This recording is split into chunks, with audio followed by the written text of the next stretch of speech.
welcome back to another video on Miss Shepherd Teaches. Today I am going to be reading another chapter of Alice in Wonderland. We are on chapter 6 now. Let's get to it. Chapter 6, Pig and Pepper. For a minute or two she stood looking at the house and wondering what to do next, when suddenly a footman in livery came running out of the wood. She considered him to be a footman because he was in livery. Otherwise, judging by his face only, she would have called him a fish. And rapped loudly at the door with his knuckles.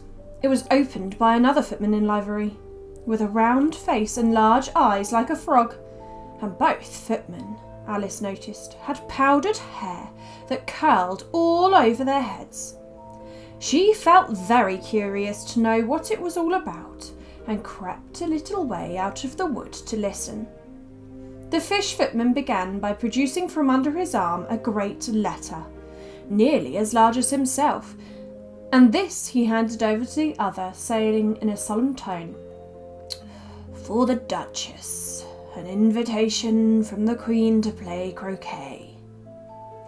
The frog footman repeated in the same solemn tone, only changing the order of the words a little. "From the Queen, an invitation for the Duchess to play croquet." Then they both bowed low, and their curls got entangled together. Alice laughed so much at this that she had to run back into the wood for fear of their hearing her. And when she next peeped out, the fish footman was gone, and the other was sitting on the ground near the door, staring stupidly up into the sky. Alice went timidly up to the door and knocked. "There's no use of knocking," said the footman, "and that for two reasons. First, because I'm on the same side of the door as you are. Secondly, because they're making such a noise inside no one could possibly hear you." And certainly there was a most extraordinary noise going on within, a constant howling and sneezing, and every now and then a great crash, as if a dish or kettle had been broken to pieces. "Please then," said Alice, "how am I to get in?" "There might be some sense in your knocking," the footman went on without attending to her, "if we had the door between us. For instance, if you were inside, you might knock and I could let you out, you know."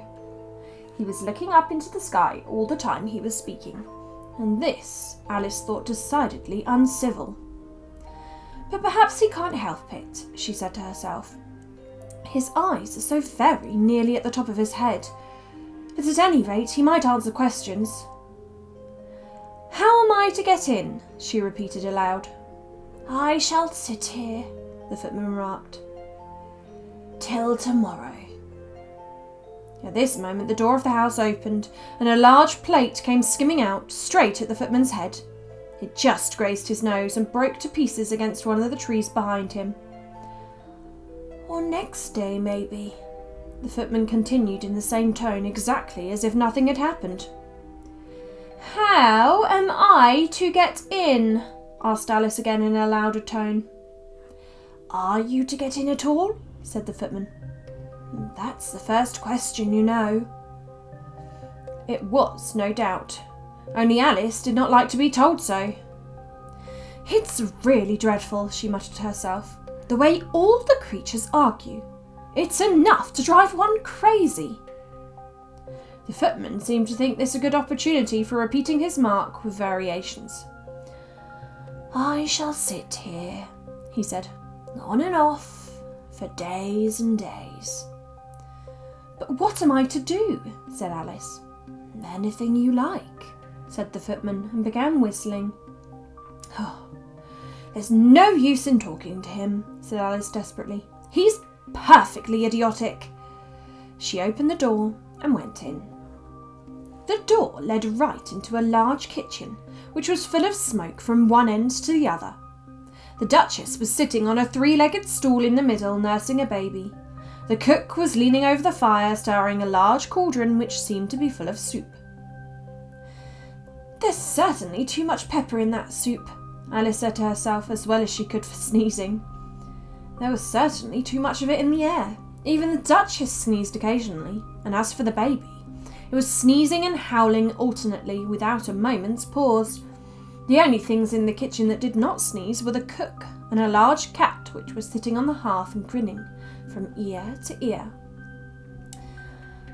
"Please, would you tell me," said Alice, a little timidly, for she was not quite sure whether it was good manners for her to speak first,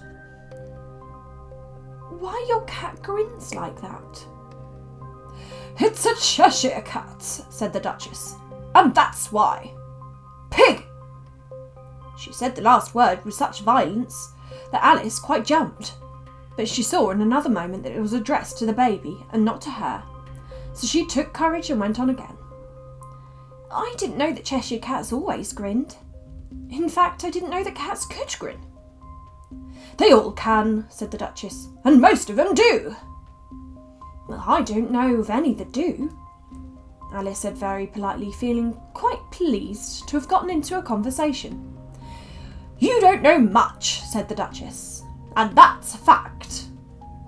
Alice did not at all like the tone of this remark and thought it would be as well to introduce some other subject of conversation. While she was trying to fix on one, the cook took the cauldron of soup off the fire and at once set to work throwing everything within her reach at the Duchess and the baby. The fire irons came first, then followed a shower of saucepans, plates and dishes. The Duchess took no notice of them, even when they hit there, and the baby was howling so much already that it was quite impossible to say whether the blows hurt it or not. "Oh, please mind what you're doing," cried Alice, jumping up and down in an agony of terror. "Oh, there goes his precious nose!" as an unusually large saucepan flew quite close to it and very nearly carried it off. "If everybody minded their own business," the Duchess said in a hoarse growl, "the world would go round a deal faster than it does." "Which would not be an advantage," said Alice, who felt very glad to get an opportunity of showing off a little of her knowledge. "Just think of what work it would make with the day and night. You see, the Earth takes 24 hours to turn round on its axis." "Talking of axes," said the Duchess, "chop off her head." Alice glanced rather anxiously at the cook to see if she meant to take the hint, but the cook was busily stirring the soup and seemed not to be listening, so she went on again. 24 hours, I think. Or is it 12? "Oh, don't bother me," said the Duchess. "I never could abide figures." And with that she began nursing her child again, singing a sort of lullaby to it as she did so, and giving it a violent shake at the end of every line. "Speak roughly to your little boy and beat him when he sneezes. He only does it to annoy because he knows it teases." In the chorus the cook and the baby joined. "Wow, wow, wow," while the Duchess sang the second verse of the song. She kept tossing the baby violently up and down. The poor little thing howled so that Alice could hardly hear the words. "I speak severely to my boy. I beat him when he sneezes, for he can thoroughly enjoy the pepper when he pleases. Wow, wow, wow." "Here, you may nurse it a bit if you like," the Duchess said to Alice, flinging the baby at her as she spoke. "I must go and get ready to play croquet with the Queen," and she hurried out of the room. The cook threw a frying pan after her as she went out, but it just missed her. Alice caught the baby with some difficulty, as it was an odd-shaped little creature, and held out its arms and legs in all directions. "Just like a starfish," thought Alice. The poor little thing was snorting like a steam engine when she caught it, and kept doubling itself up and straightening itself out again, so that altogether, for the first minute or two, it was as much as she could do to hold it. As soon as she had made out the proper way of nursing it, which was to twist it up into some sort of knot, and then keep tight hold of its right ear and left foot so as to prevent it undoing itself, she carried it out into the open air. "If I don't take this child away with me," thought Alice, "they're sure to kill it in a day or two. Wouldn't it be murder to leave it behind?" She said the last words out loud and the little thing grunted in reply. It had left off sneezing by this time. "Don't grunt," said Alice. "That's not at all a proper way of expressing yourself." The baby grunted again, and Alice looked very anxiously into its face to see what was the matter with it. There could be no doubt that it had a very turn-up nose, much more like a snout than a real nose. Also, its eyes were getting extremely small for a baby. Altogether, Alice did not like the look of the thing at all. But perhaps it was only sobbing, she thought, and looked into its eyes again to see if there were any tears. No, there were no tears. "If you're going to turn into a pig, my dear," said Alice seriously, "I'll have nothing more to do with you. Mind now." The poor little thing sobbed again, or grunted. It was impossible to say which. And they went on for some while in silence. Alice was just beginning to think to herself, "Now what am I to do with this creature when I get it home?" when it grunted again, so violently that she looked down into its face in some alarm. This time there could be no mistake about it. It was neither more nor less than a pig, and she felt that it would be quite absurd for her to carry it any further. So she set the little creature down and felt quite relieved to see it trot away quietly into the wood. If it had grown up, she said to herself, it would have made a dreadfully ugly child, but it makes rather a handsome pig, I think.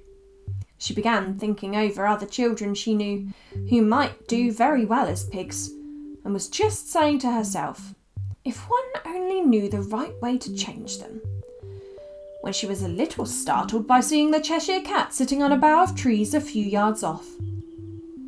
The cat only grinned when it saw Alice. It looked good-natured, she thought. Still, it had very long claws and a great many teeth, so she felt that it ought to be treated with respect. "Cheshire Puss," she began rather timidly, as she did not at all know whether it would like the name. However, it only grinned a little wider. "Come, it's pleased so far," thought Alice, and she went on. "Would you tell me, please, which way I ought to go from here?" "That depends a good deal on where you want to get to," said the cat. "I don't much care where," said Alice. "Then it doesn't matter which way you go," said the cat. "So long as I get somewhere," Alice added as an explanation. "Oh, you're sure to do that," said the cat, "if you only walk long enough." Alice felt that this could not be denied, so she tried another question. "What sort of people live about here?"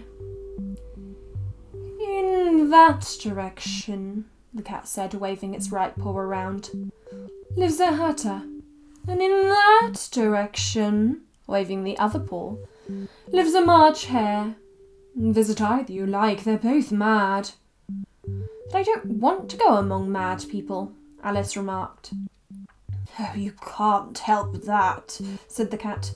"We're all mad here. I'm mad, you're mad." "How do you know I'm mad?" said Alice. "You must be," said the cat, "or you wouldn't have come here." Alice didn't think that proved it at all. However, she went on. "And how do you know that you're mad?" "To begin with," said the cat, "a dog's not mad. You grant that?" "I suppose so," said Alice. "Well then," the cat went on, "you see, a dog growls when it's angry, and wags his tail when it's pleased. Now I growl when I'm pleased and wag my tail when I'm angry. Therefore I'm mad." "I call it purring, not growling," said Alice. "Call it what you like," said the cat. "Do you play croquet with the Queen today?" "Oh, I should like it very much," said Alice, "but I haven't been invited yet." "You'll see me there," said the cat, and vanished. Alice was not much surprised at this. She was getting so used to odd things happening. While she was looking at the place where it had been, it suddenly appeared again. "By the by, what became of the baby?" said the cat. "I'd nearly forgotten to ask." "It turned into a pig," Alice quietly said, just as if it had come back in a natural way. "I thought it would," said the cat, and vanished again. Alice waited a little, half expecting to see it again, but it did not appear, and after a minute or two she walked on in the direction in which the March Hare was said to live. "I've seen hatters before," she said to herself. "The March Hare will be much the most interesting. And perhaps, as this is May, it won't be raving mad. At least, not so mad as it was in March." As she said this, she looked up, and there was the cat again, sitting on a branch of the tree. "Did you say pig or fig?" said the cat. "I said pig," replied Alice, "and I wish you wouldn't keep appearing and vanishing so suddenly. You make one quite giddy." "All right," said the cat, and this time it vanished quite slowly, beginning with the end of the tail and ending with the grin, which remained some time after the rest of it had gone. "Well, I've often seen a cat without a grin," thought Alice. "But a grin without a cat? It's the most curious thing I ever saw in my life." She had not gone much farther before she came in sight of the house of the March Hare. She thought it must be the right house because the chimneys were shaped like ears and the roof was thatched with fur. It was so large a house that she did not like to go nearer till she had nibbled some more of the left-hand bit of mushroom and raised herself to about 2 feet high. Even then she walked up towards it rather timidly, saying to herself, "Suppose it should be raving mad after all? I almost wish I'd gone to see the Hatter instead." And that's the end of chapter 6. I hope you enjoyed. I'm looking forward to reading the next chapter. Don't forget to watch all of my other videos, or some of my other videos, or not. It's really up to you. I hope you enjoyed, and I will hopefully see you in my next video. Bye bye.